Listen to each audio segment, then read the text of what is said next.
Hey, what is up, YouTube? My name is Terrence, and this is Comic Break 98, where I'm going to break down your favorite Marvel and DC storylines for all of you guys' viewing pleasure. But today, I want to talk about something different. Yeah, I know I'm covering the Infinity Gauntlet right now, which if you guys haven't watched any of the videos, make sure you watch them so you guys can, be informed on the events, kind of coincided with Infinity War. But, I want to talk to you guys from the title, Hawkeye and Ant-Man and the Wasp. So, there's been a lot of questions on where Hawkeye is in the MCU as of now, because you guys know in Infinity War, Hawkeye was really in none of the marketing, ever in Infinity War. Even in the movie itself, he was nowhere. They mentioned him in like a one-off line saying that him and Scott Lang, they had basically done the same path when they had been released, when Captain America had released them from jail in Civil War. So they had both have been like with their families. But I feel like that one-off line sets him up to be in Ant-Man and the Wasp.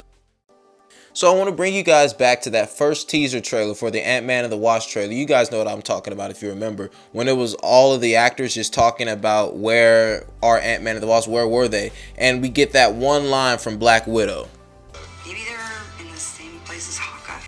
I feel like she just literally put it in our face in the most subtle way, but, kind of telling us we haven't forgotten about Hawkeye. And, Jeremy Renner, he's been getting a lot of attention in Hollywood recently. You know, that new Tag movie, and it's showcasing him being an absolute badass, might I say. But, I feel like you don't just forget about, these actors that you have. And especially at the end of Infinity War, a lot of people were saying the original Avengers were left.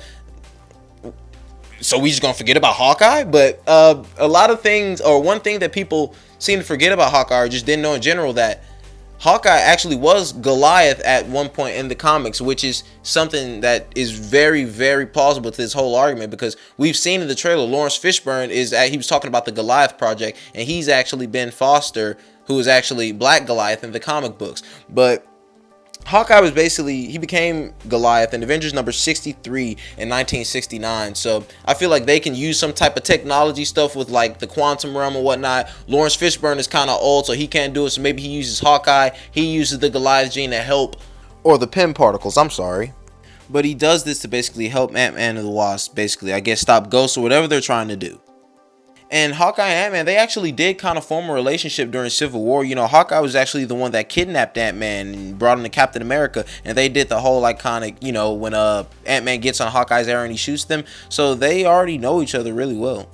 And also, I feel like Hawkeye would be the perfect segue to like give Ant-Man and the Wasp credence to join the rest of the Avengers and, trying to stop Thanos after what he had done at the end of Infinity War. And that leads me to believe that the post-credit scene for Ant-Man and the Wasp is Thanos snapping his fingers and then everyone disappearing on their part. So I feel like maybe Hank Pym might disappear. Maybe Hank Pym and Janet Van Dyne might disappear. And Hawkeye knows exactly what it is. He knows the Avengers. Ant-Man knows them, but, he doesn't have, that kind of pull that Hawkeye. He's an original member. So I feel like when Hawkeye goes, to do whatever he needs to do, his family probably vanishes too, and that's probably gonna be even more. He like needs help, and so he takes Ant-Man and the Wasp, and they go ahead and we find them in Avengers 4. So would Hawkeye be mad at the Avengers? And this is right after the Sokovia Accords, and then this happens as a result of what the Avengers had done. Because if Thanos blinks away Hawkeye's family, it would probably it is kind of their fault because they failed.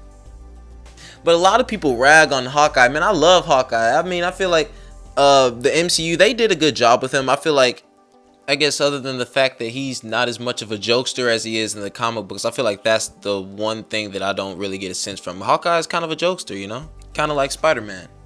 But the MCU is probably too big now for them to focus too much on Hawkeye, which is why he's, becoming Ronin. So I don't think Jeremy Renner is leaving the MCU, guys. I actually feel like he might go on into like the new Avengers. I actually feel like Avengers 4, would it be called New Avengers, or would they save that for Avengers 5? I'll put that up there, New Avengers, because Hawkeye actually was a member of the New Avengers. When he became Ronin, that was when he joined the New Avengers, and New Avengers number 27. So, I feel like the proof is in the pudding, guys. But he was even, it's like set photos of him wearing the Ronin attire. I don't know if I mentioned it earlier, but yeah, it's like everybody waiting on Hawkeye to die. This man, he about to get a big check off y'all. I don't think he looking for a while. He probably not gonna die until like he dies like how he did during House of M when he sacrificed himself. Or Avengers Disassembled. I'm sorry, I misspoke. It follows right after that, but thank God for the power of editing. But even still, we know that at some point during Avengers 4, he becomes Ronin. So I guess it's just figuring out how he gets to that point. But man, this is a short video. I had to get it out because I was thinking about it. I was looking through, like, what is this? I was looking through my old Marvel encyclopedia, like my Avengers encyclopedia. And I was looking at it and I was like, Hawkeye did become Ronin. So not only Ronin, he became Goliath too. But yeah, my brain is all over the place today. And then Ant-Man and the Wasp, and how they just do that. Kevin Feige, I know what you're doing, man.